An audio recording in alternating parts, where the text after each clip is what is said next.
नमस्कार, daily line के news file bulletin में आपका स्वागत है। मेरा नाम है मार्तंड सिंह। इस बुलेटिन में हम आपको बताएंगे पीएम मोदी आज किन राज्यों में चुनाव प्रचार करेंगे और बताएंगे राहुल गांधी ने अब पीएम मोदी पर क्या हमला बोला है। इसके साथ ही बताएंगे सीएम योगी आज कहां कहां चुनावी रैलियों को संबोधित करने वाले हैं। लेकिन उससे पहले नजर डाल लेते हैं आज की हेडलाइंस पर। आज 3 राज्यों में पीएम की ताबड़तोड़ रैलियां। पहले बिहार के नवादा में रैली करेंगे प्रधानमंत्री। नीतीश के साथ एनडीए के सदस्य दल रहेंगे मौजूद। राहुल गांधी ने मोदी सरकार पर फिर बोला हमला। कहा पीएम ने 16 लाख करोड़ का लोन अमीरों को दे दिया, लेकिन किसानों का 1 रुपए का भी कर्ज माफ नहीं किया। तेलंगाना सीएम ने लोकसभा चुनाव को बताया 2 परिवारों की लड़ाई। कहा मोदी परिवार में ईडी सीबीआई, हमारे परिवार में शहीद इंदिरा और राजीव। केजरीवाल की गिरफ्तारी के विरोध में आपका उपवास। देश भर में आप नेता कर रहे हैं उपवास। केजरीवाल को तुरंत रिहा करने की मांग। लोकसभा चुनाव का प्रचार कर रहे हैं सीएम योगी। आज राजस्थान में करेंगे बीजेपी का प्रचार। भरतपुर, दौसा और सीकर में पार्टी प्रत्याशियों के लिए मांगेंगे वोट। अब बात करते हैं आज की पहली खबर की। लोकसभा चुनाव के लिए बीजेपी का चुनाव प्रचार जोर और शोर से चल रहा है। इस बीच पीएम मोदी कई राज्यों में ताबड़तोड़ रैलियां कर रहे हैं। पीएम मोदी आज 3 राज्यों में चुनाव प्रचार करेंगे। वो आज बिहार, बंगाल और मध्य प्रदेश जाएंगे। पीएम मोदी बिहार के नवादा जिले में चुनावी रैली को संबोधित करेंगे। इस मौके पर बीजेपी प्रत्याशी विवेक ठाकुर के समर्थन में लोगों से वो वोट मांगेंगे। बता दें, पिछले 4 दिनों में ये पीएम मोदी का दूसरा बिहार का दौरा है। वहीं इस मौके पर मुख्यमंत्री नीतीश कुमार समेत एनडीए के सभी सहयोगी दल दिखेंगे। जानकारी के मुताबिक पीएम मोदी की इस चुनावी रैली में चिराग पासवान और उनके चाचा पशुपति कुमार पारस भी नजर आएंगे। जानकारी के मुताबिक बिहार के बाद पीएम मोदी बंगाल पहुंचेंगे, जहां दोपहर बाद वो 3 बजे जलपाईगुड़ी में एक जनसभा को संबोधित करेंगे। वहीं शाम को वे एमपी के जबलपुर में रोड शो करेंगे। अब बात करते हैं अगली खबर की। लोकसभा चुनाव को लेकर चुनावी वादों का दौर जारी है। इस बीच कांग्रेस नेता राहुल गांधी ने हैदराबाद की जनता से कई वादे किए हैं। उन्होंने कहा कि मोदी सरकार के आने के बाद लोग फिर से गरीबी में घुस गए हैं, इसलिए हम नारी न्याय कानून लाएंगे, जिसमें हर गरीब परिवार की महिला के बैंक अकाउंट में साल में 1 लाख रुपए डाले जाएंगे। ये एक क्रांतिकारी योजना है जो देश का चेहरा बदल देगी। राहुल ने आगे कहा कि एनडीए सरकार आने के बाद 30 किसान रोज आत्महत्या कर रहे हैं।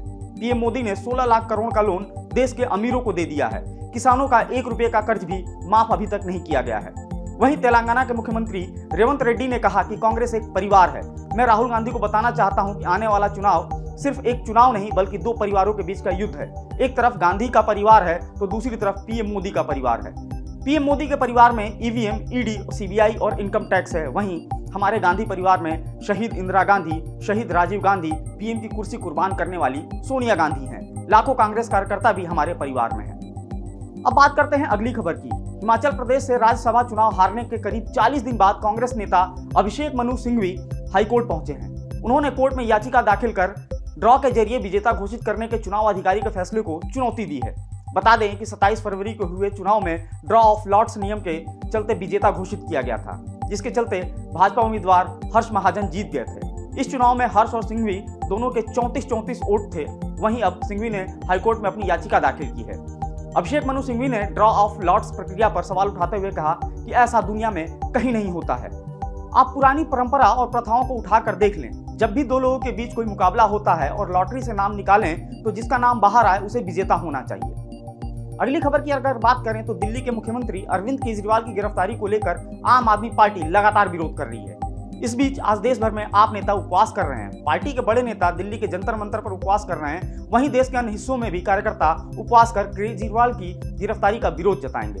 जानकारी के मुताबिक आप पार्टी की मांग है कि केजरीवाल को तुरंत रिहा किया जाए।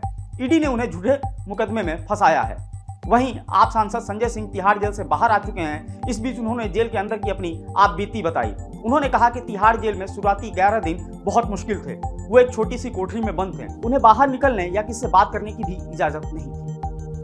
अगली खबर की अगर बात करें तो उत्तर प्रदेश के मुखिया योगी आदित्यनाथ लोकसभा चुनाव को लेकर लगातार प्रचार कर रहे हैं। वो आज राजस्थान में बीजेपी का प्रचार करेंगे। वे भरतपुर, दौसा और सीकर जिलों में बीजेपी प्रत्याशियों के समर्थन में जनसभाओं को संबोधित करेंगे।